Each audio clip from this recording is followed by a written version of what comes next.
जय जय राधा रमण जय जय नवल किशोर जय गोपी चित्त चोर प्रभु जय जय माखन चोर राधा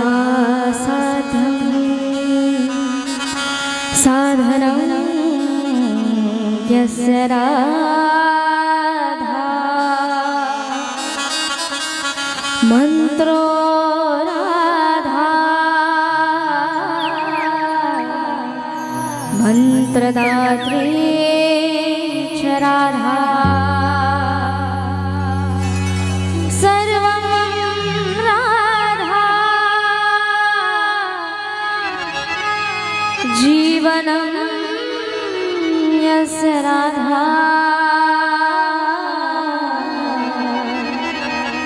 राधा राधा वाचि किं तस्य शेषम् राधा मेरी स्वामिनी मेरा जी को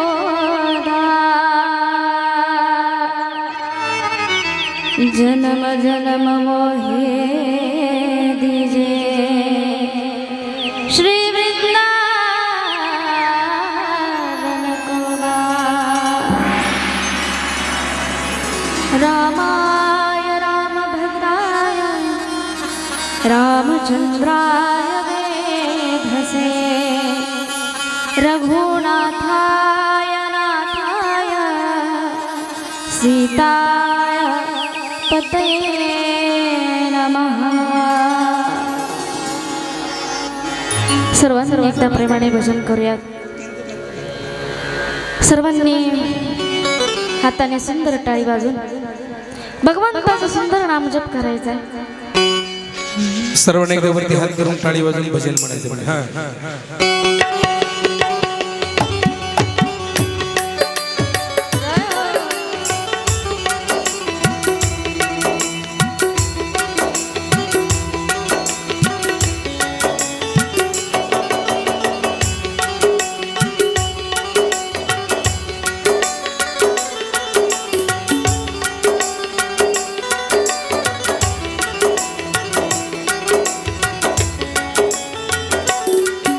श्री राधे राधे गोविंद गोविंद राधे राधे राधे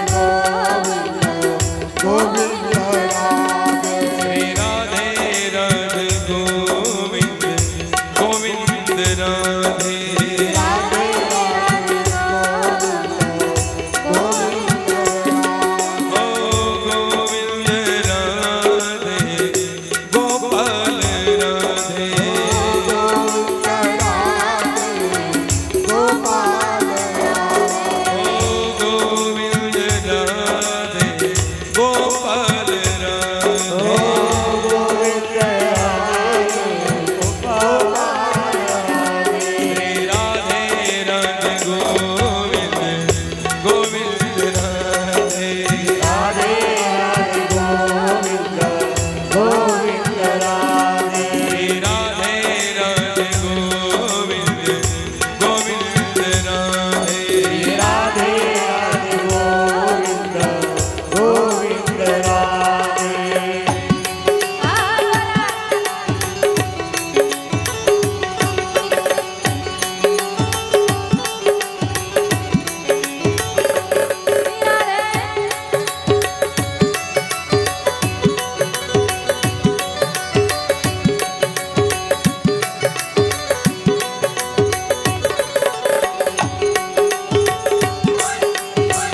राधे राधे राधे राधे राधे राधे राधे राधे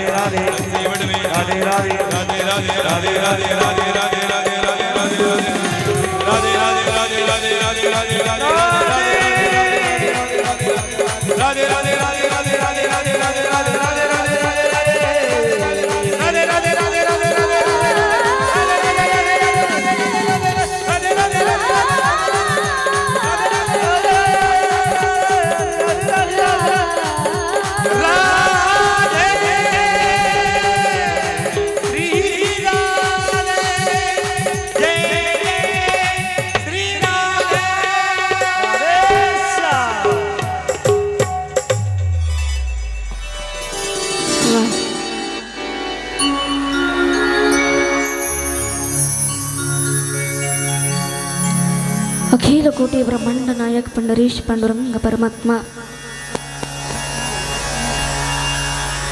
सर्वांच्या हृदयामध्ये शरीरामध्ये स्थित असणारे भगवान श्री कृष्ण परमात्मा सकल संत मायबाबांच्या कृपा आशीर्वादाने चालू असलेल्या आपल्या श्रीराम दरबार वारकरी शिक्षण संस्थेअंतर्गत जे आध्यात्मिक बालसंस्कार शिबिर चालू आहे त्या शिबिराच्या सांगते निमित्ताने चालू असलेली ही श्रीमद भागवत कथा आजचा कथेचा कितवा दिवस मला वाटलं 5वा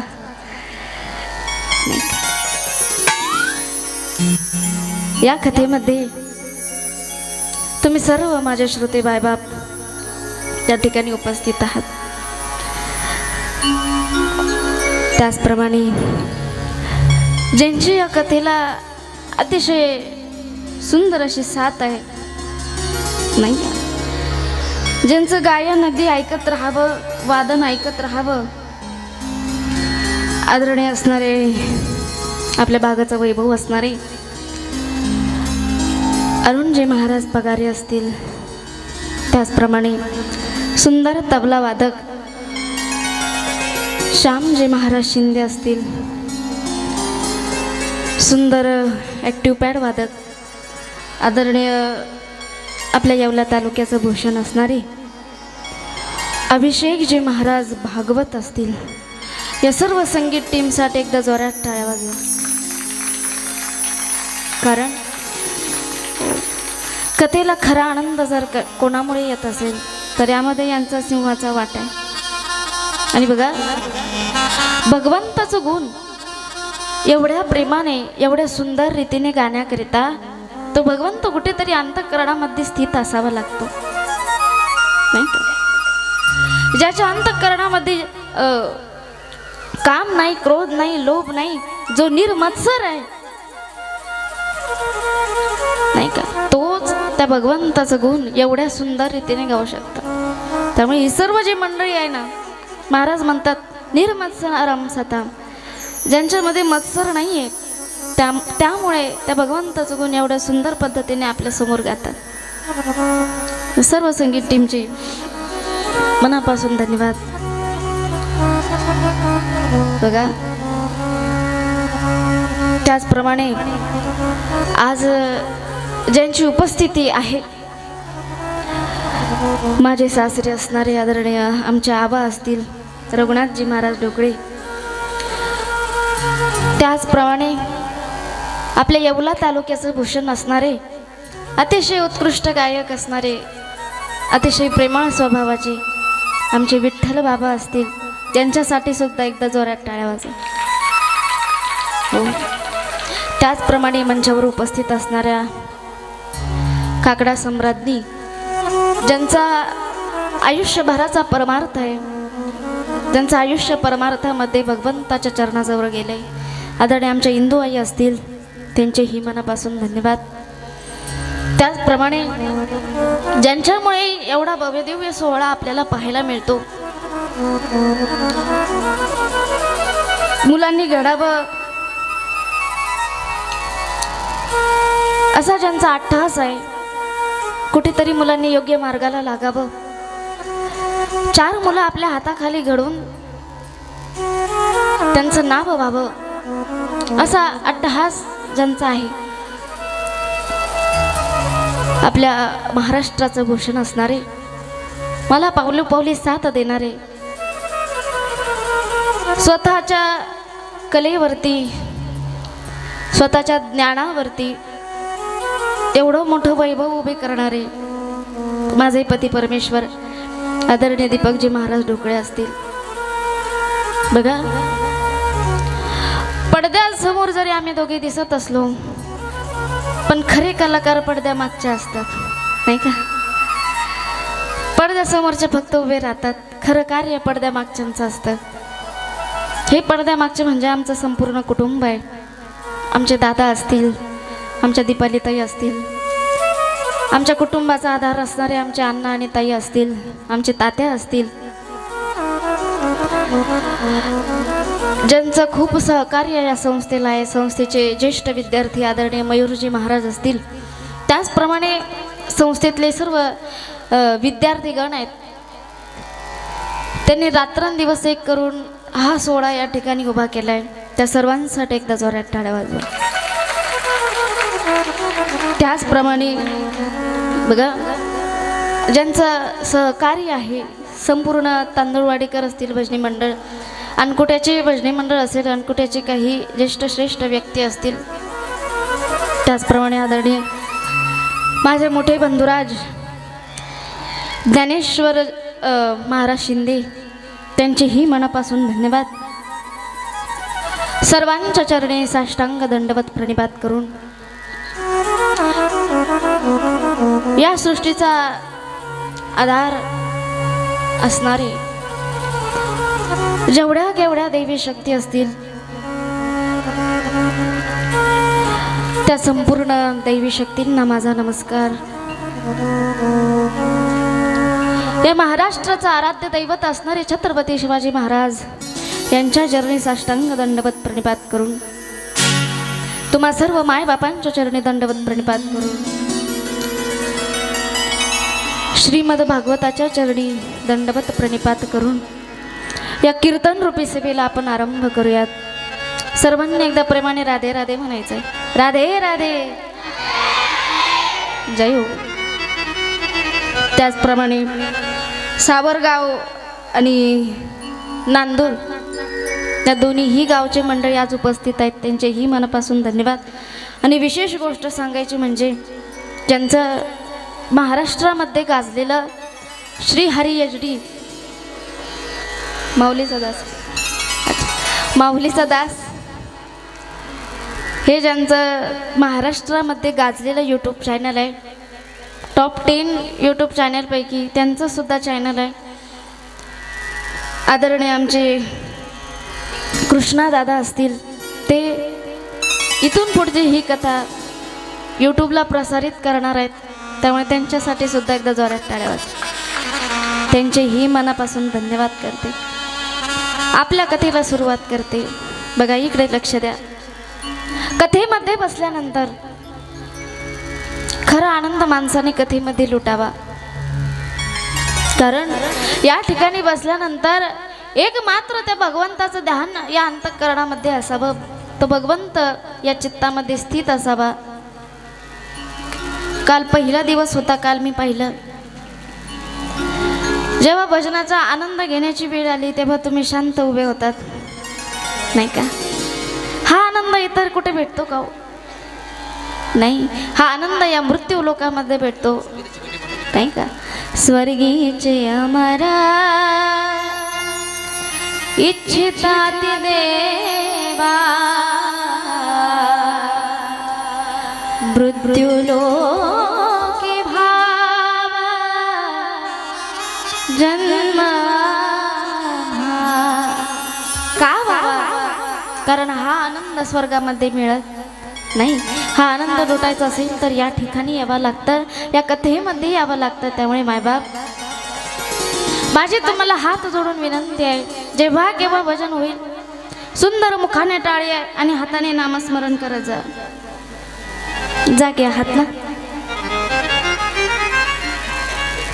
मुखाने नामस्मरण आणि हाताने टाळी वाजवत जा, नाही का, जेणेकरून त्या भजनाचा आनंद तुम्हाला घेता येईल, या कथेचा आनंद तुम्हाला लुटता येईल. या ठिकाणी आल्यानंतर जेवढा आनंद लुटता यावा तेवढा आनंद माणसाने लुटावा. आनंद म्हणते बरं, मी सुख म्हणत नाही. तेवढा आनंद माणसाने लुटावा. या ठिकाणी आल्यानंतर माणसाने मन भरून नाचावं. डीजे समोर नाचण्यापेक्षा कथेमध्ये येऊन नाचावं. महाराजांचं एक सुंदर प्रमाण आहे. या रे नाचू प्रेमानं रे, या रे नाचू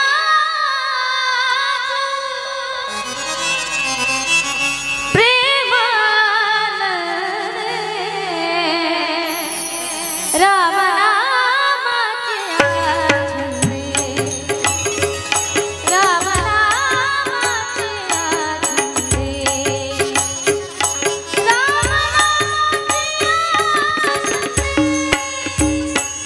राम रे नाचो प्रेमानं रे, या रे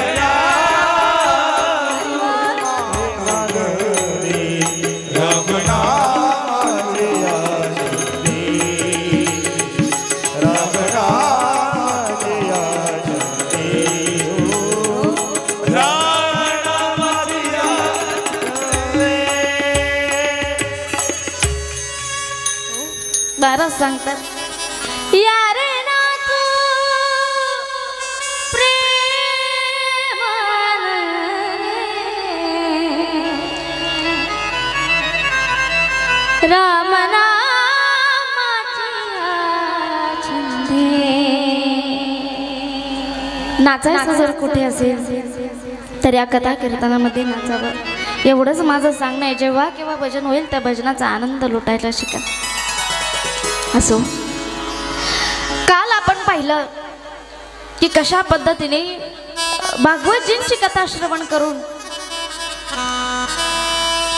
ज्ञान आणि वैराग्य यांचं वार्धक्य दूर झालं आणि ते पुन्हा तरुण झाले. फक्त पुण्यात्माच नाही तर धुंदुकारीसारखा जो अतिशय पापी आहे, ज्याने आयुष्यभर पाप केलं, जो प्रेत योनीला प्राप्त झाला, एवढा पापी धुंदुकारी सुद्धा या कथेने ही कथा श्रवण करून गोलोकधाम त्याला प्राप्त झालं. एवढी पावन पवित्र असणारी ही श्रीमद भागवत कथा, त्याचं महात्म्य आपण काल पाहिलं. आजच्या कथेमध्ये आपल्याला पाहायचंय सर्वप्रथम आज पहिल्या स्कंदामध्ये श्रीमद भागवतजींचं नमन केलेलं आहे, नाही का. सर्वांनी हात जोडून आपण पुढचा श्लोक घेऊया. जन्मा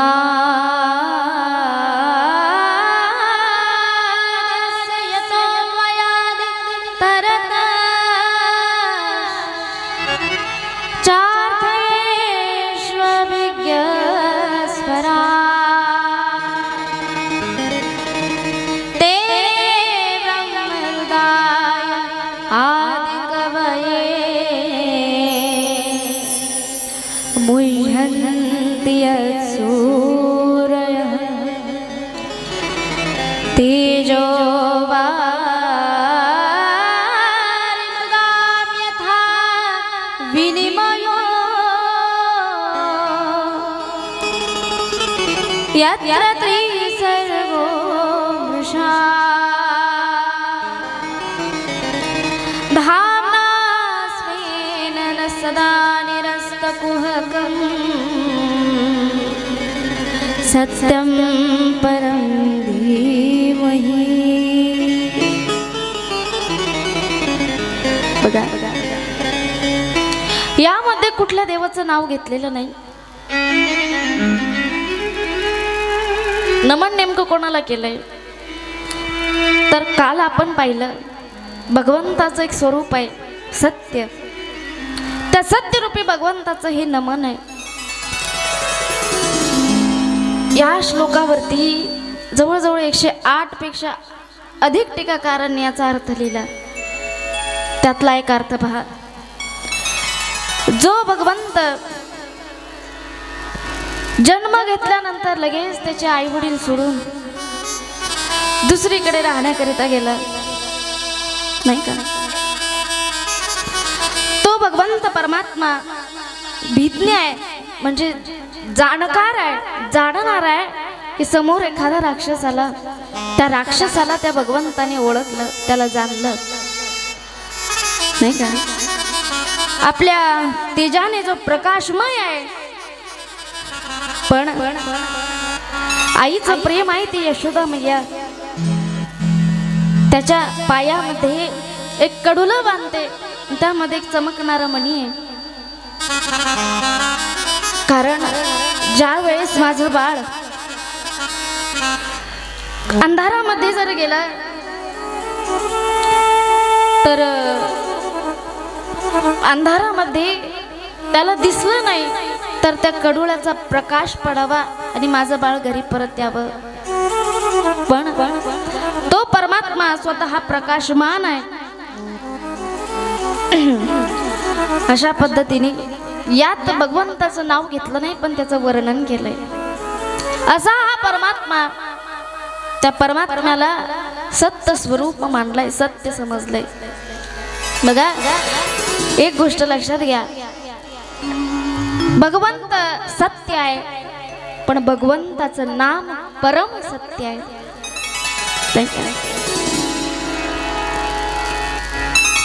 या ठिकाणी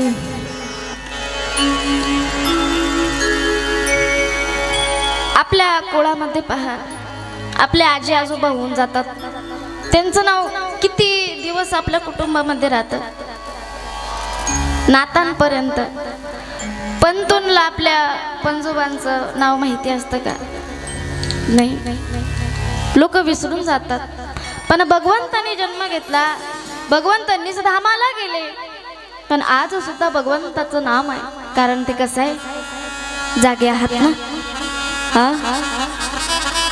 परम सत्य आहे, भगवंत सत्य आहे, म्हणून आज सुद्धा भगवंताचं नाम आहे. त्यामुळे या सत्य स्वरूप असणाऱ्या भगवंताला आमचा नमस्कार असो. पहा,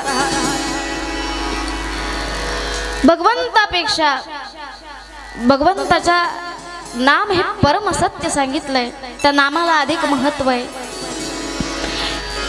एक भगवत भक्त कथा श्रवण करू लागला, भगवंताच्या लीला त्याने ऐकल्या. लीला ऐकत असताना त्याच्या दोन्ही डोळ्यातून अश्रूच्या धारा निघू लागल्या. त्याला भगवंताची एवढी आठवण आली, एवढी आठवण आली, भगवंताने ते जाणलं आणि भगवंत समोर प्रकट झाली.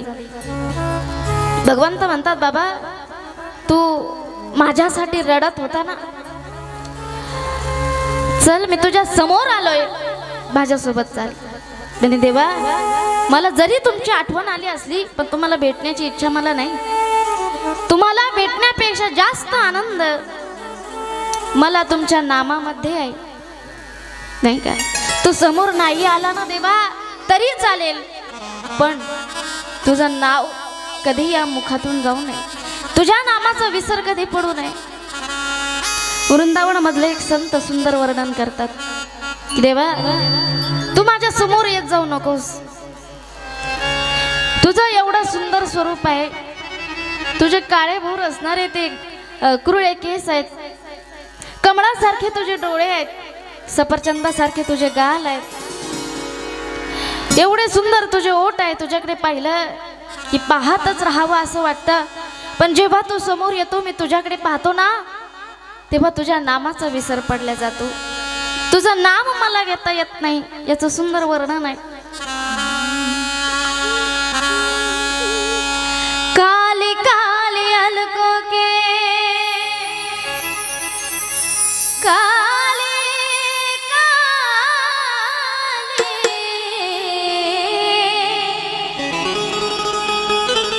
काली काली अलको के बंदे क्यों डाले, हमें जिंदा रहने दे मुरली वाले, हमें जिंदा रहने दे मुरली वाले.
पितांबर बघ,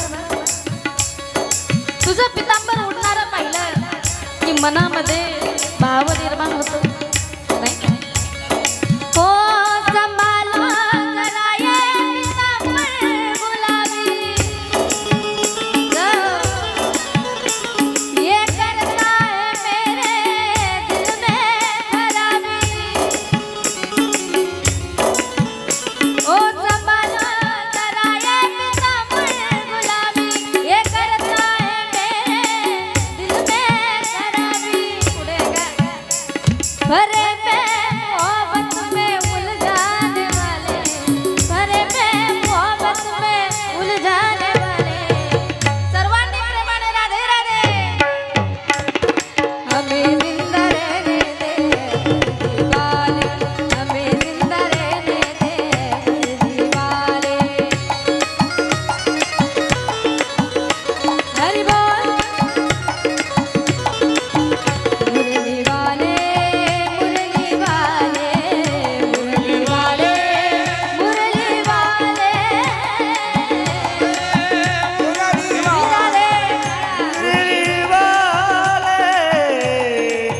मुरली वाले।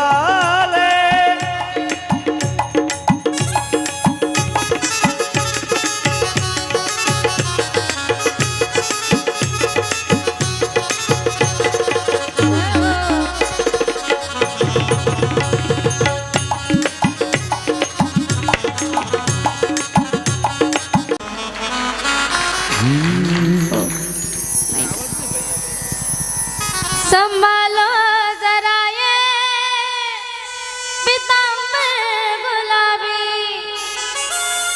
ये करता है मेरे दिल में खराबी।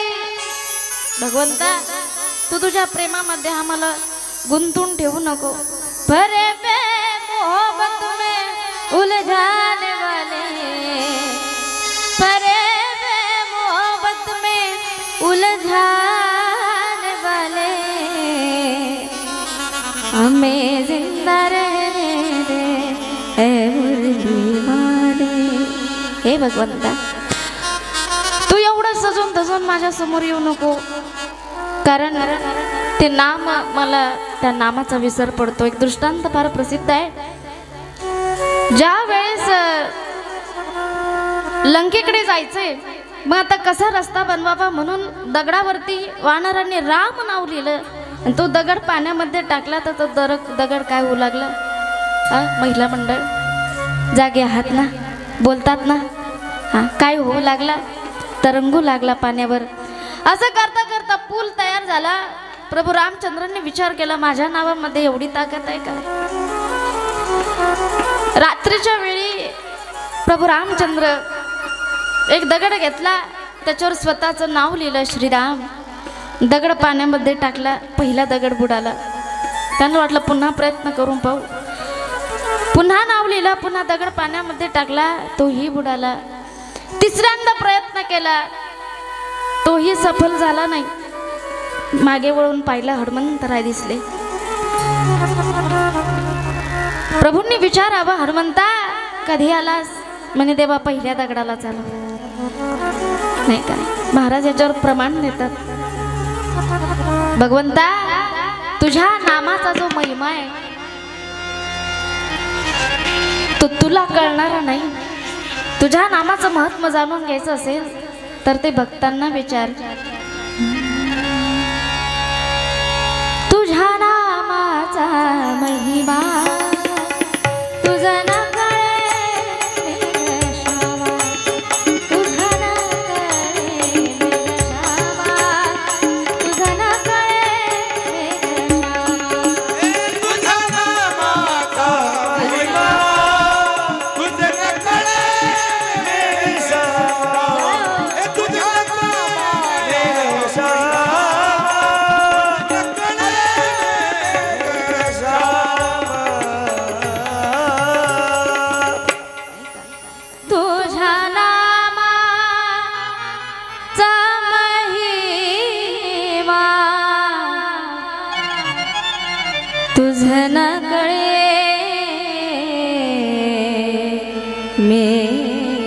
श्यामा. भगवंताचं स्वरूप सत्य असलं तरी त्याचं नाम परम सत्य आहे. बघा 8 सव्वा 8 झाली, आपल्याकडं 9 पर्यंतचा टाइम आहे. आता टायमिंगचा थोडासा ॲडजस्टमेंटचा थोडा प्रॉब्लेम आहे. कथा सुद्धा माझी पहिलीच आहे आणि लग्न सुद्धा नवं आहे असं म्हणा. पहिलं म्हणून पहिलं आणि शेवटचं हेच आहे नाही का. महाराज जे म्हणतील तो शेवटचा शब्द आज्ञेत राहावं लागतं. त्यामुळे त्यांची आज्ञा आहे की 9 पर्यंत आपली आरती सुरू झाली पाहिजे. आणि आत्ताशी आपला आजचा पहिला श्लोक झाला. भागवत महापुराण एवढं मोठं आहे, तुम्ही दिवसभर जरी बसले तरी कथा सांगता येतील, एवढं मोठं आहे. आता मी एवढ्या धर्मसंकटामध्ये आहे की कुठल्या कथा घ्याव्यात आणि कुठल्या सोडाव्यात, कारण प्रत्येक कथा फार सुंदर आहे. असो, त्यानंतरचा श्लोक आहे. धर्म प्रोजित कैतवोत्र परमो निर्मत्सराणां सता वेद्य वास्तवमत्र वस्तु शिवदं तापत्रयोन्मूलनम्. श्रीमद्भागवते महामुनिकृते किं वा परेरीश्वर सद्योरित्यवरुध्यते तकृतिभिः शुश्रूषुभिस्तक्षणात्. श्रीमद भागवत कथा श्रवण केल्यानंतर अंतःकरणाचा मळ निघून जातो नाही का. अंतःकरणाचं मळ निघून गेलं की धर्माचं बीज या अंतःकरणामध्ये स्थित होतं. मग या बीजाचं वटवृक्षात परिवर्तन करण्याचं काम हे आपल्यासारख्यांचं आहे, ते आपलं काम आहे. मग कथा कुणी श्रवण करावी तर जो निर्मत्सर आहे त्याने कथा श्रवण करावी. कारण बघा, एक मच्छर आहे आणि दुसरा मत्सर आहे. मच्छर बाहेरून आपल्याला त्रास देत असतो, पण हा मत्सर आतून त्रास देत असतो. त्यामुळे तुकोबरा एका ठिकाणी म्हणतात, कोण्याही जीवाचा नागडो मत्सर, कोण्याही जीवाचा नागडो मत्सर, वर्म सर्वेश्वर पूजनाचे, वर्म सर्वेश्वर पूजनाचे. विष्णू मर्द वैष्णवाचा वेदा भेद भ्राम, वेदा भेद भ्राम,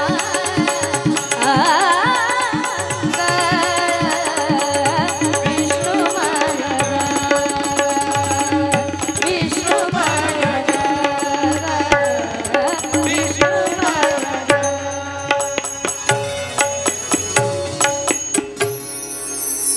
तो खूप बरं सांगतात, कोण्याही जीवाचा नागडो मत्सर नसावा. त्यामुळे कथा श्रवण करताना निर्मत्सर असावं. बघा, सिंहिणीचं दूध आहे, ते दूध कुठल्याही पात्रात घेता येतं का? त्याच्यासाठी सोन्याचं पात्र लागतं. सोन्याच्याच पात्रामध्ये सिंहिणीचं दूध घेतलं जातं. त्यामुळे ही कथा सुद्धा तशीच आहे. ही कथा श्रवण करणाऱ्याचं अंतःकरण हे निर्मत्सर आणि निर्मळ असावं लागतं नाही का. अशा पद्धतीने ही श्रीमद भागवत कथा अतिशय फल देणारी आहे. महाराज वर्णन करतात की वेदांचं फळ आहे नाही का. काही जण प्रश्न विचारतात, जर श्रीमद भागवत वेदांचं फळ आहे तर मग वेदच का ऐकू नयेत? बघा, एक उदाहरण यावर देता येईल. तुम्ही आंब्याचं झाड लावलं, त्याला सुंदर असे आंबे सुद्धा आले, मग तुम्ही आंबे सोडून झाडाचं खोड खासाल का? खाशाल नाही. कारण आंब्यामध्ये जो रस आहे तो खोडामध्ये आहे का? जरी आंबा झाडाला आलेला असला, जरी झाडापासून उत्पन्न झालेला असला, पण रस कशात आहे? आंब्यात आहे. त्याप्रमाणे हे वेदापासून जरी श्रीमद भागवत तयार झालेलं असलं तरी श्रीमद भागवत हे वेदांचं फळ आहे जे रसभरीत आहे. आणि हे फळ असं आहे ज्यामध्ये कुठला साल नाही का कुठली कोय नाही, ज्यामध्ये फक्त रसच आहे. आणि हे फळ गोड आहे कशावरून? बघा, झाडावरती जर फळ असलं त्याला जर पोपटाने चोंच मारलेली असली तर आपल्याला असं जाणवतं की हे फळ कसं आहे, जागे आहात ना, गोड आहे. त्यामुळे या श्रीमद भागवत रूपी फळाला सुद्धा सुखदेव रूपी पोपटाने चोंच मारलेली आहे. त्यामुळे हे भागवत सुद्धा अतिशय रसयुक्त आहे. सर्वांनी एकदा प्रेमाने राधे राधे म्हणा. राधे राधे. असो, एवढं रसभरीत असणार हे श्रीमद भागवत महापुराण आहे. चला, काल आपण सूत आणि शौनकादिकांचा संवाद ऐकत होतो. सकाळी सर्व कार्य आटोपल्यानंतर 88,000 शौनकादी आहेत आणि सूत महाराज आहे जे अतिशय सुकुमार आणि अतिशय कमी वयांचे आहेत. आणि हे शौनकादी जर पाहिले तर काहींचं 1000 वर्षांचं वय आहे, काहींच्या 1000 वर्षांचं तप आहे. आणि सूत महाराज त्यांच्या समोर बालक आहेत. त्या 1000 वर्षांच्या शौनकादिकांनी सूत महाराजांना आसनावर बसवलं, त्यांची स्तुती केली आणि त्यांना 6 प्रश्न विचारले. त्यातला पहिला प्रश्न असा आहे की मानवाचा परमधर्म काय. दुसरा प्रश्न असा आहे, मंदिरामध्ये गेल्यानंतर अनेक देवता पाहायला मिळतात, मग सर्वश्रेष्ठ देवता कोणती. तिसरा प्रश्न विचारतात, वेदांमध्ये परमात्माला निर्गुण सांगितलंय, अजन्मा सांगितलंय, जो जन्मतही नाही आणि जो मरतही नाही त्याला भगवंत म्हटलंय, मग भगवंताने अवतार का धारण केला, किंवा भगवंत दशरथाचा राम वासुदेवांचा कृष्ण बनून जन्माला का आला. चौथा प्रश्न असा आहे, भगवंताचे एकूण अवतार किती.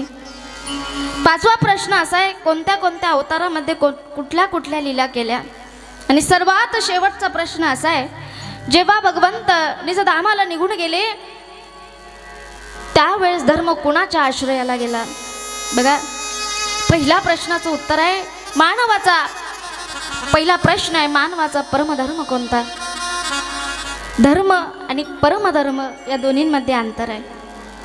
धर्म म्हणजे कुठला, आपण आपले व्यावहारिक जे कामं करतो पोट भरण्यासाठी, कुणी शेती करत असेल, कुणी व्यापार करत असेल, कुणी व्यवहार करत असेल, तो एकनिष्ठतेने करणे, प्रामाणिकपणे करणे हा माणसाचा काय झाला,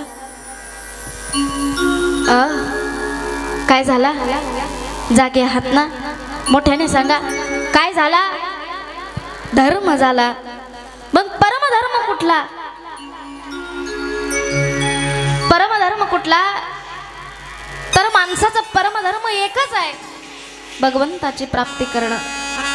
हा मनुष्य देह कशासाठी मिळाला असेल तर त्या भगवंताची प्राप्ती करून घेण्याकरिता मिळाला नाही. आयुष्याच्या साधने सतता नंद पदवी घेणे, सच्चिदानंद पदवी घेणे, सच्चिदानंद पदवी घेणे.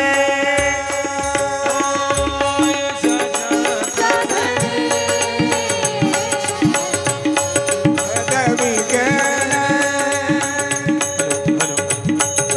पदवी घेणे, सच्चिदानंद पदवी घेणे.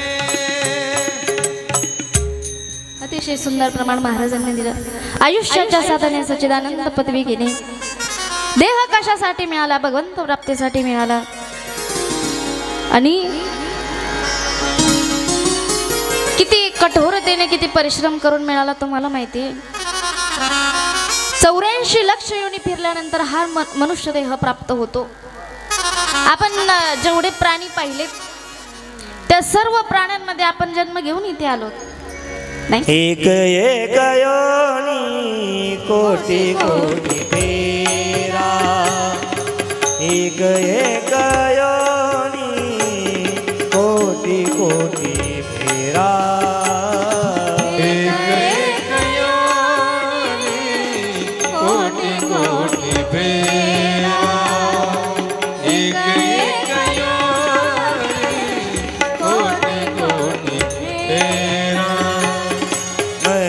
लागे वारा मनवाचा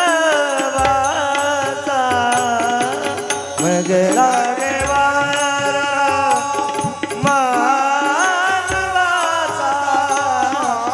एक एक योनी कोटी कोटी भेरा एक एक योनी कोटी कोटी भेरा एक एक योनी कोटी कोटी मनुष्य जन्म बोल रे मिट्टी में ना रोल रे अब जो मिला है फिर न मिलेगा कभी नहीं कभी नहीं कभी नहीं रे कभी नहीं कभी नहीं कभी नहीं रे मनुष्य जन्म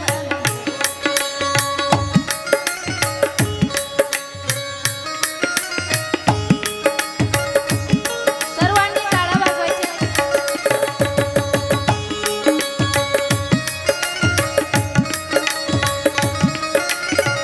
राधे राधे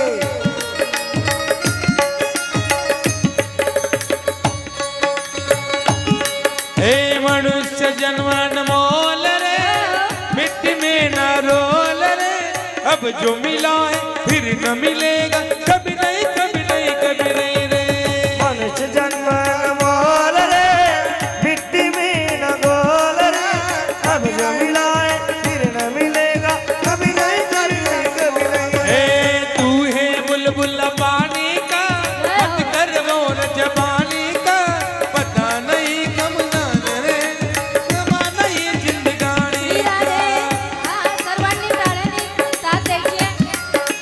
जय हो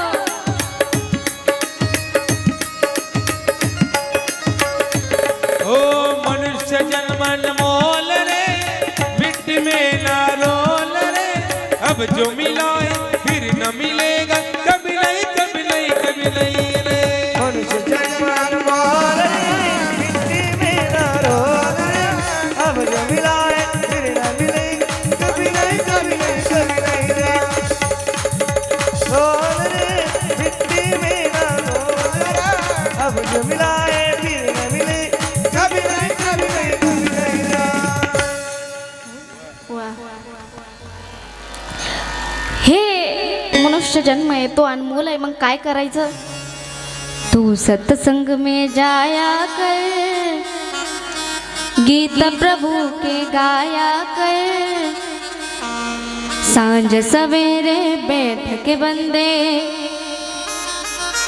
गीत प्रभु के गाया कर नहीं का? नहीं लगता कुछ मोल रे मिट्टी में ना घोल रे अब जो मिला है फिर न मिलेगा कभी नहीं कभी नहीं कभी नहीं रे अब जो मिला है फिर न मिलेगा कभी नहीं कभी नहीं कभी नहीं रे त्यामुळे सत्संगामध्ये जावं कथा श्रवण करावी अशा पद्धतीने मानवाचा परमधर्म जर कुठला असेल तर तो भगवंत प्राप्ती आहे. दुसरा प्रश्न शौनकादिकींनी विचारलेला असा आहे की मंदिरामध्ये गेल्यानंतर अनेक देवता पाहायला मिळतात मग त्यामध्ये सर्वश्रेष्ठ देवता कोणती किंवा कुठल्या देवाला आपण आपलं करावं याचं उत्तर असं आहे आपल्या हिंदू धर्मामध्ये किती देव आहेत बरं जागे आहात ना किती आहेत 33 कोटी देव आहेत मग यामध्ये सर्वश्रेष्ठ देवता कोणती तर बघा अवतार जरी भगवंताचे अनेक असली मूर्त्या जरी आपल्याला भगवंताच्या अनेक दिसत असल्या पण ते तत्व मात्र एकच आहे काय तुम्ही प्रेमाने कुठल्याही देवाला नमस्कार करा एकम केशवम प्रतिगच्छति एक मात्र त्या भगवंताला जाणार आहे मग भगवंताची एवढ्या मूर्त्या भगवंताचे एवढे रूप का तर बघा आपल्या घरामध्ये एखादा कर्ता पुरुष आहे आता बायकोने त्या पुरुषाकडे काय म्हणून पाहावं नवरा आई वडिलांनी त्यांच्याकडे काय म्हणून पाहावं हा कोण आहे माझा बोलतात ना तुम्ही कोण आहे माझा मुलगा आहे त्याच्या मुलांनी त्याच्याकडे पाहावं. हे आपले कोण आहेत? वडील. बघा, माणूस एकच आहे. नाते किती तयार झाले, कुठेतरी मुलगा झाला, कुठेतरी पती झाला, कुठेतरी बाप झाला. ज्याला जसं वाटलं त्याने ते नातं त्या व्यक्तीशी जोडलं. अशा पद्धतीने भगवंत एकच आहे, पण ज्या भक्ताला ज्या रूपात त्याला पाहायचं होतं ते रूप त्या भगवंताने धारण केलं, नाही का? माऊली म्हणतात, अनंत रूपे अनंत वेशी देखिले म्या त्यासी, देखिले म्या त्यासी. बाप रखुमा देवीवरू, बाप रखुमा देवीवरू पुन बाणले कैसी. अनंत रूपे अनंत वेशी देखिले मी त्यासी. अनंत रूपामध्ये मी त्या भगवंत परमात्माला पाहिलंय. हे अनंत रूप कोणासाठी भगवंताने धारण केले तर ते भक्तांसाठी केले. ज्याला वाटलं भगवंताने पिवळं पितांबर परिधान केलेलं असावं, डोक्यावरती मोरपंख लावलेला असावा, त्याचं सुंदर असं स्वरूप असावं, हातामध्ये बासरी असावी, तर भगवंताने कृष्ण अवतार घ्यावा. ज्याला वाटलं भगवंताने हातामध्ये धनुष्य घेतलेलं असावा, भगवंत डोक्यावरती मुकुट असावा, रूप अतिशय सुंदर असावं, तर भगवंताने राम अवतार घेतला, नाही का?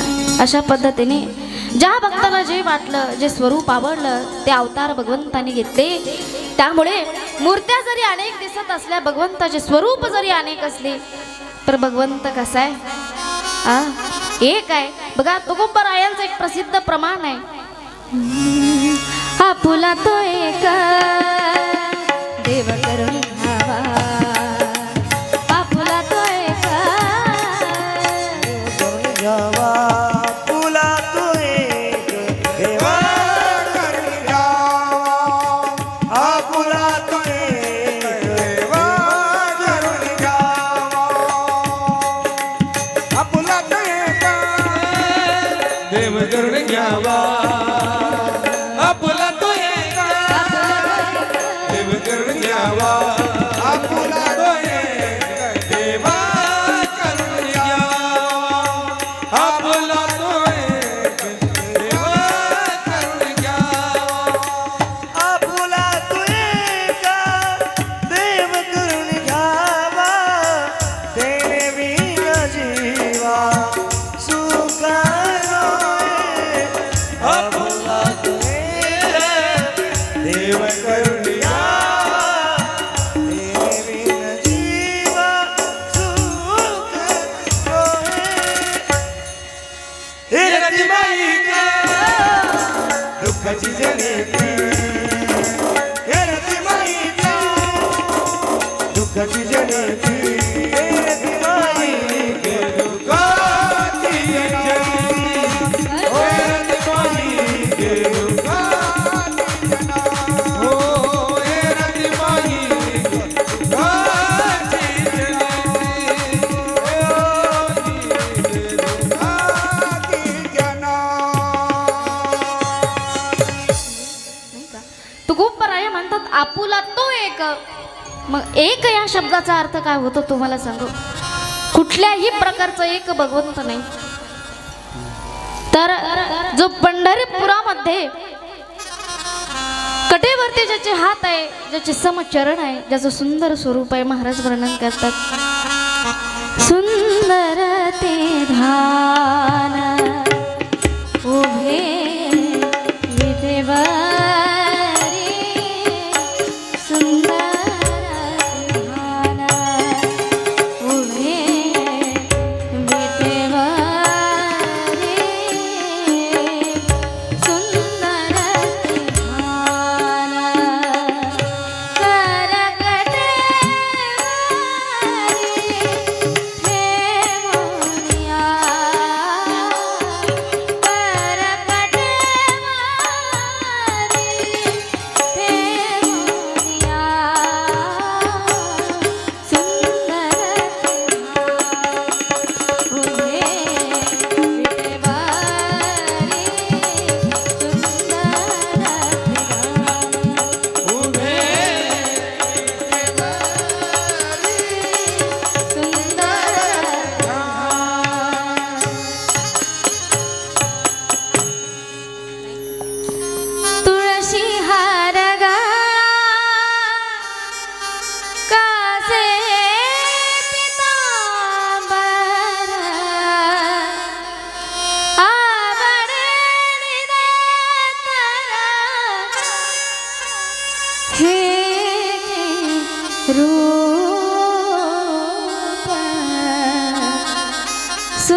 सुंदर ध्यान ज्या भगवंत परमात्माचा आहे तो एक भगवंत परमात्मा आपलासा करावा. सांगायचं तात्पर्य एवढं, जेवढे देवी देवता आहेत ते जरी आपल्याला अनेक दिसत असले पण त्यांचं एक तत्व ही एकच आहे.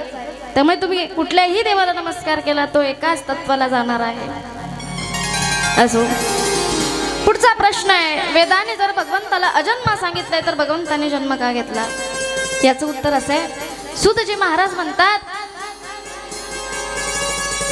भगवंत वेदांमध्ये जरी अजन्मा सांगितलेले असले तरी धर्माचं रक्षण करण्याकरिता, धर्माचं पालन करण्याकरिता, धर्म प्रस्थापित करण्याकरिता, साधू संतांचं रक्षण करण्याकरिता भगवंताला अवतार घ्यावा लागतो, नाही का? त्यामुळे भगवंत अवतार घेत असतात. बघा, निर्गुण परमात्मा म्हणजे कसं आहे मला सांगा. हातामध्ये तुम्ही जर पाणी घेतलं, किती वेळ ते पाणी हातावर टिकून राहणार आहे? बोलत नाही, बोलत चला हो.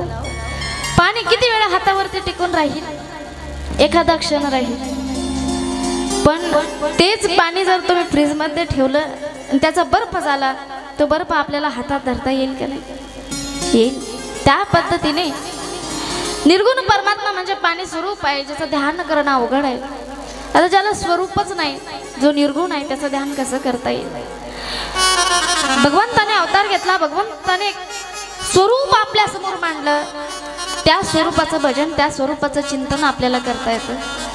त्यामुळे सूत महाराज म्हणतात धर्माचं रक्षण करण्याकरिता, साधू संतांचं रक्षण करण्याकरिता भगवंताला अवतार हा घ्यावाच लागतो. आपुल्या पाळीसी भक्त जना, आपुल्या पाळीसी भक्त जना, आपुल्या पाळीसी भक्त जना, आपुल्या पाळीसी भक्त जना, धर्म रक्षावया अवतार घेसी, धर्म रक्षावया अवतार घेसी, धर्म रक्षावया हो अवतार घेसी, धर्म रक्षावया अवतार घेसी. हे आपुल्या पाळीसी भक्त जना, आपुल्या पाळीसी भक्त जना, हो आपुल्या पाळीसी भक्त जना, आपुल्या पाळीसी भक्त जना.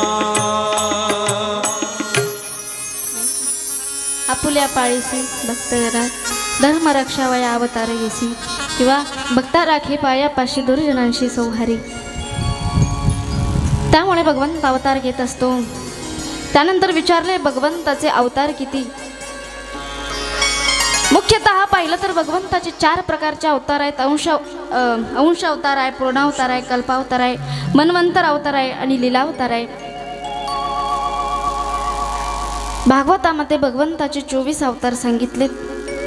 त्यामध्ये वराह अवतार आहे, संत नारद आहे, नर आणि नारायण आहे, कपिल देव, दत्तात्रयजी भगवान, यज्ञ भगवान श्री वृषभदेवजी, पृथु भगवान, मत्स्य, कश्यप, धन्वंतरी, मोहिनी, नृसिंह भगवान, वामन भगवान श्री परशुरामजी, वेदव्यासजी, रामजी म्हणजे परशुरामजी, श्री बलरामजी, श्रीकृष्ण अवतार, हरी अवतार, हंस अवतार, बुद्ध अवतार, कल्की अवतार. हे असणारे भगवंताचे 24 अवतार सूत महाराजांनी सांगितलेले आहेत. त्यानंतर महाराज सर्व शेवटचा प्रश्न होता सर्वात. ज्या वेळेस भगवंत निज धामाला निघून गेले त्यावेळेस धर्म कुणाला शरण गेला? तर महाराज भगवंत जेव्हा निज धामाला निघून गेले त्यावेळेला भगवंतानी आपलं असणारं जे तेज आहे ते तेज या श्रीमद भागवतामध्ये अर्पित करून टाकलं, नाही का? त्यामुळे श्रीमद भागवताला भगवंताची प्रत्यक्ष वाङ्मयी मूर्ती म्हणतात. बोलो राधे राधे. मधून तुम्हाला थोडं जागा करावं लागतं, नाही का? असो, अशा पद्धतीने शौनकादी ऋषी म्हणतात, महाराज तुमचे गुरु कोण होते? त्यावेळेस शुकदेवांचं स्मरण सूतजींनी केल्यानंतर सूतजी शुकदेवांची जन्मकथा सांगायला सुरुवात करतात. भगवंताच्या आज्ञेनुसार शुकदेव भगवंतांनी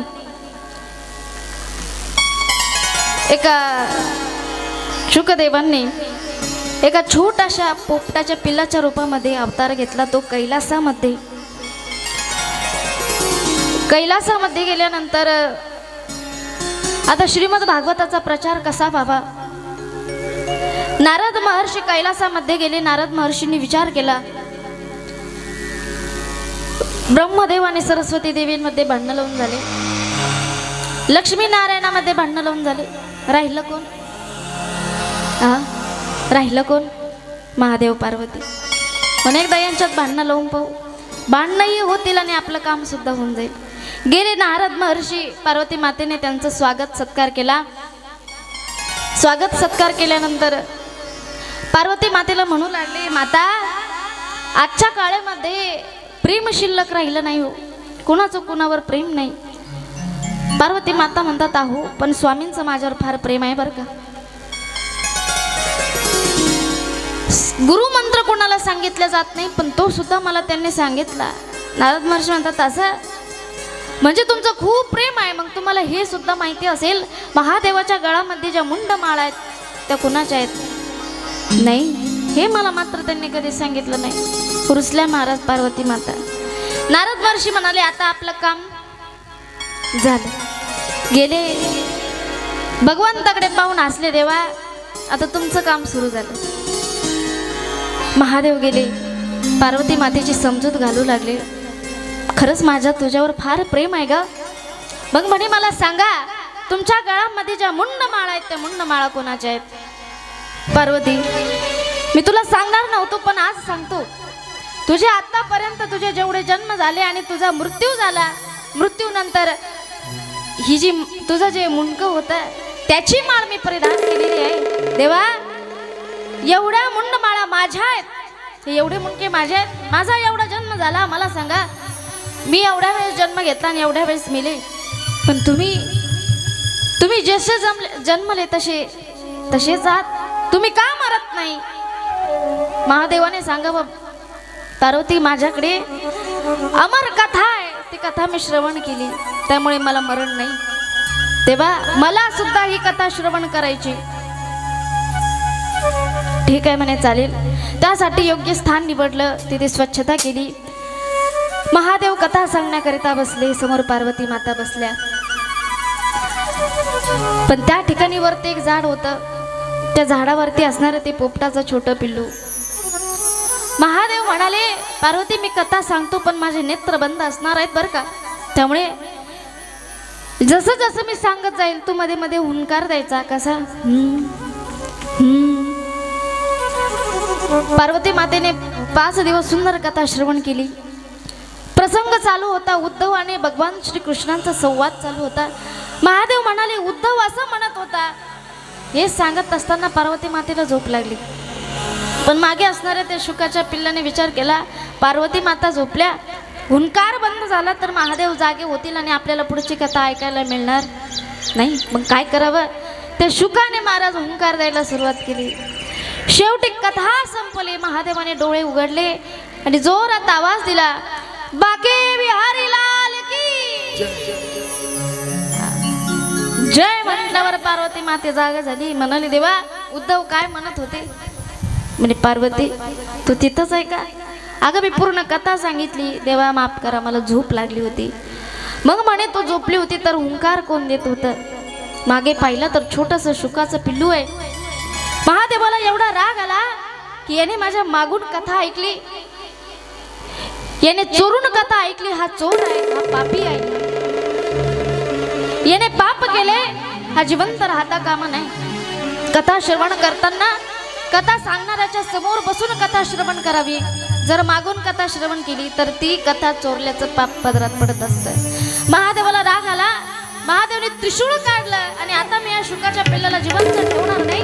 महाराज शुक भगवंत पुढे पुढे पळतायत, महादेव मागे मागे पळतायत, ते शुकाचं पिलू पुढे पळतायत, महादेव मागे पळतायत. दोघांमध्ये त्या ठिकाणी पकडापकडी सुरू झाली. व्यास महर्षी त्यांची पत्नी म्हणाली, देवा वार्धक्य आलं पण अजून आपल्याला संतती झाली नाही, अजून एक सुद्धा मुलगा झाला नाही. मग त्याच टायमाला केस विंचरत असताना त्यांना एक जोराची जांभळी आली. ज्या शुकाच्या मागे महादेव धावत पळत होते ते शुक त्या मातेच्या मुखामध्ये गेलं आणि मुखातून त्याने गर्भात प्रवेश केला. जेव्हा महादेव आले, नमस्कार केला, म्हणे प्रभू, म्हणे या शुकाने चोरून कथा ऐकली, हा पापी आहे, याला मी शिक्षा करणार आहे. पण आता गर्भात गेल्यानंतर कशी शिक्षा करणार? भगवंताची इच्छा म्हणून महादेव त्या ठिकाणाहून निघून गेले. मग 12 वर्ष झाले ते शुक भगवान आईच्या गर्भामध्ये राहतात. पण मातेला एवढा त्रास होऊ लागला. व्यासांकडे माता गेली, म्हणाली, देवा 12 वर्षांचं बाळ माझ्या उदरामध्ये आहे, हा प्रचंड विद्वान आहे, हुशार आहे, पंडित आहे, रोज वेदांचे मंत्र गात असतो, कृपया करून याला विनंती करा की आता तरी बाहेर ये, हा त्रास मला सहन होत नाही.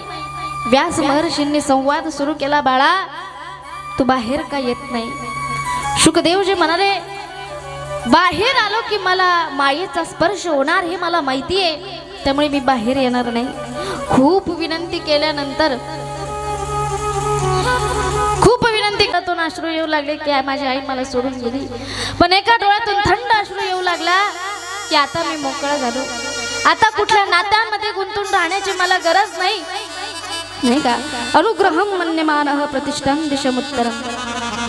ज्या ठिकाणी त्या साधूंनी मार्ग दाखवला होता त्या मार्गावरती म्हणजे बद्रीनाथ धामकडे एक गुफा जात होती. त्या ठिकाणी नारद महर्षी गेले.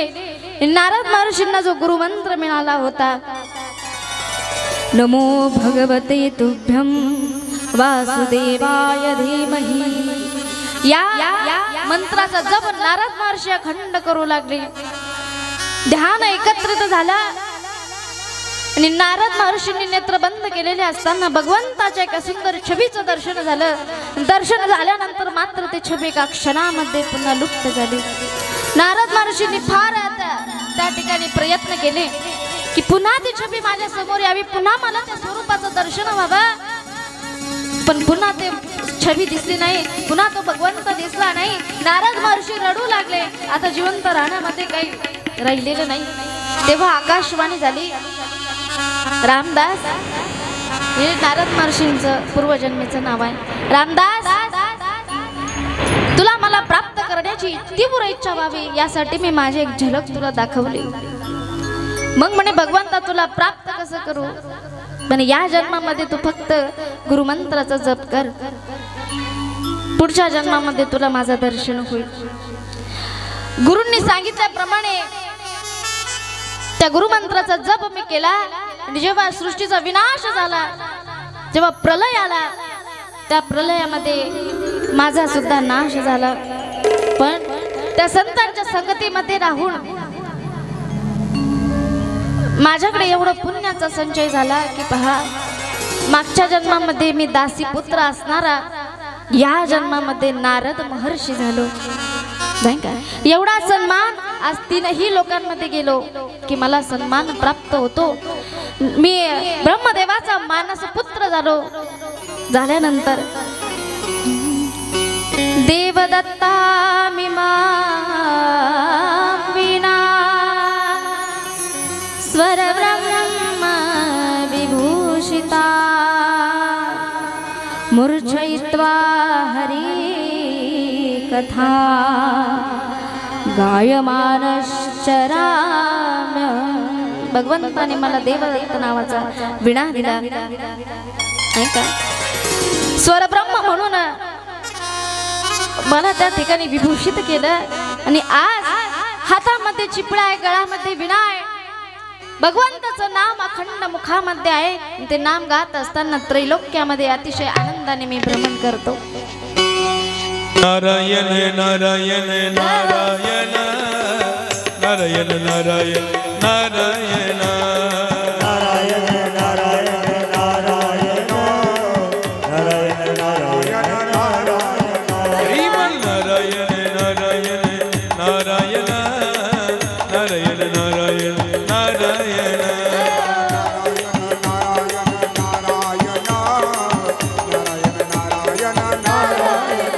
हे नारायण नारायण नारायण नारायण नारायण नारायण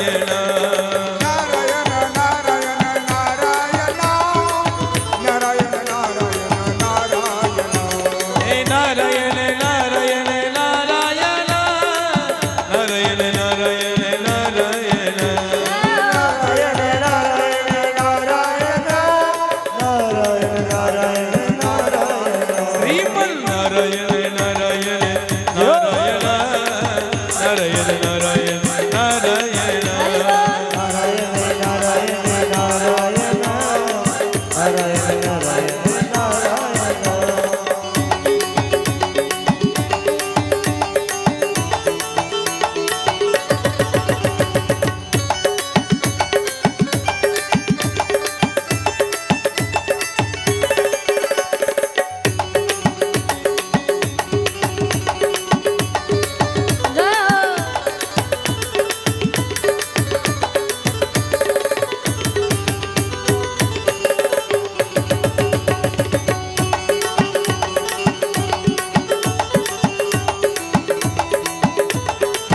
हे नारायण नारायण नारायण नारायण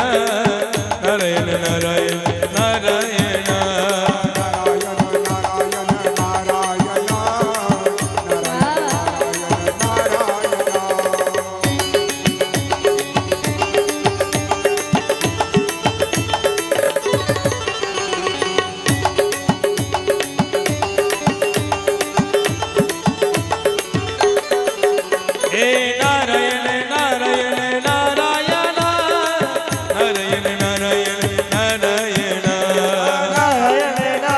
नारायण नारायण नारायण नारायण हे नारायण नारायण नारायण नारायण नारायण नारायण नारायण नारायण नारायण नारायण नारायण नारायण जय हो नारायण नारायण नारायण नारायण नारायण नारायण नारायण नारायण नारायण नारायण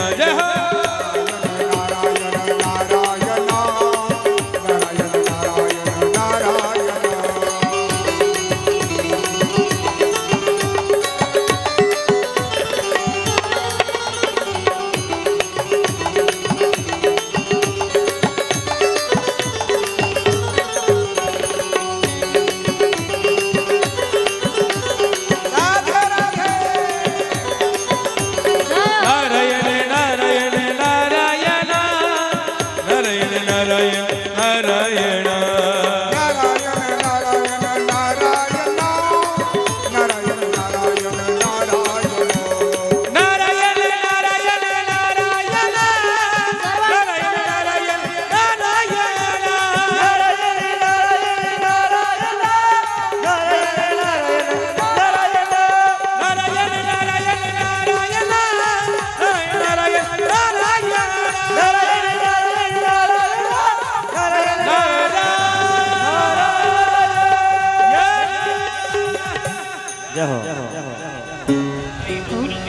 खाली बसा आनंदाने त्या भगवानचं नाव गात तीनही लोकांमध्ये फिरतो आणि तीनही लोकांमध्ये मला आनंद प्राप्त होतो.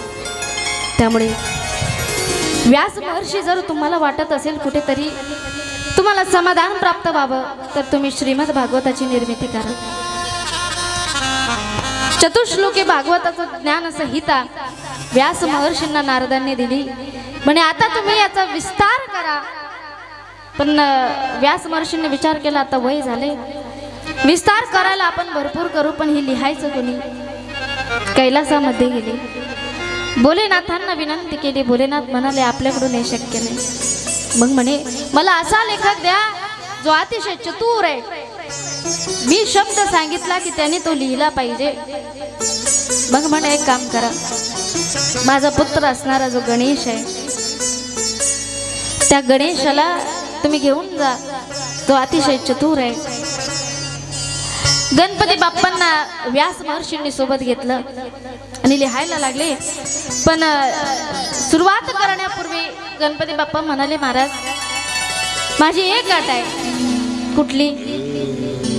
म्हणे तुम्ही न थांबता सांगत राहायचं, तुम्ही मध्ये थोडं सुद्धा थांबायचं नाही. व्यास महर्षी म्हणाले, ठीक आहे, माझी सुद्धा एक अट आहे. मी तुम्हाला एखादा श्लोक सांगितला, जोपर्यंत तुम्हाला त्या श्लोकाचा अर्थ कळत नाही तोपर्यंत तुम्ही पुढचा श्लोक लिहायचा नाही. ठरलं? त्या ठिकाणी व्यास महर्षी सांगत आहेत, गणपती बाप्पा लिहित आहेत. काही दिवस गेल्यानंतर बघा, यामध्ये एक दृष्टांत सुद्धा प्रसिद्ध आहे. लिहित असताना ज्यावेळेस लेखणी मोडू लागली, लेखणी सुद्धा कमी पडू लागली, गणपती बाप्पांनी लेखणी खाली टाकली, स्वतःचा असणारा एक दात तोडून घेतला आणि त्या दाताने ग्रंथ लिहिला. तेव्हापासून त्यांना काय म्हणतात? एकदंत म्हणतात, नाही का? भरपूर दिवस लिहून झाले, पण एकदा व्यास महर्षींनी पाहिलं की गणपती बाप्पांचं तापमान वाढलेलं आहे. ते अतिशय गरम झाले, तप्त झाले. त्यांनी गणपती बाप्पांना घेतलं आणि त्या ठिकाणी त्यांना जलामध्ये बुडवलं, पुन्हा बाहेर काढलं, नाही का? त्यांना आपण हरळ अर्पण करतो. याचं कारण सुद्धा हेच आहे की त्यांच्या शरीराचं जे तापमान आहे ते तापमान कमी व्हावं. तेव्हापासून गणपती बाप्पांना बुडवण्याची ही पद्धत सुरू झाली, नाही का? गणपती बाप्पांनी हे असणारं जे भागवत पुराण दिसतंय ना, ते भागवत पुराणाचं लेखन केलं, नाही का? बरं, गणपती बाप्पा मोरया. अतिशय सुंदर स्वरूप गणपती बाप्पांचं आणि अतिशय चतुर, ज्यांची बुद्धी आहे, जी बुद्धीची देवता आहे. माऊलींनी पहिल्या अध्यायामध्ये 20 ओव्या गणपती बाप्पांसाठी खर्च केल्या, नाही का? अतिशय सुंदर स्वरूप असणारे गणपती बाप्पा एका ठिकाणी सुंदर वर्णन केले.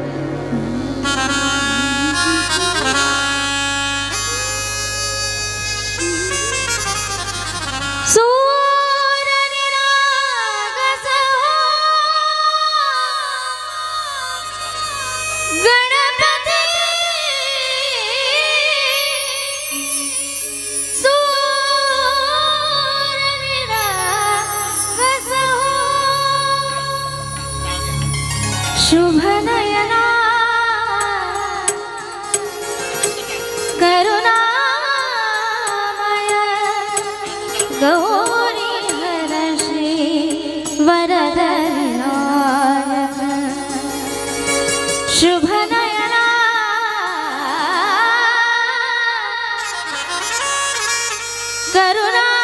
करुणामय गौरी वरद विनायक ओंकार गणपती ओंकार गणपती अधिपती सुखपती छंदपती गणपती दीन निरंतर हो दीन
करुणामय गौरी हर श्री वरविनायक. त्या गणपती बाप्पांना वारंवार प्रणाम आहे, ज्यांनी या सुंदर अशा भागवताचं लिखाण केलंय. पण प्रश्न असा आहे, व्यास महर्षींनी भागवत महापुराण लिहिलं, पण मग ही भागवताची संहिता त्यांनी शुकदेवांना कशी दिली? कारण ते वनामध्ये निघून गेलेले होते. व्यास महर्षींनी शिष्यमंडळ बोलवलं, त्यांना 2 श्लोक शिकवले. त्यांना सांगितलं की ज्या गुहेमध्ये माझा पुत्र तप करतोय, ध्यान करतोय, त्या गुहेबाहेर जाऊन तुम्ही हा श्लोक म्हणा. शिष्य गेले. शिष्याने पहिला श्लोक म्हटला.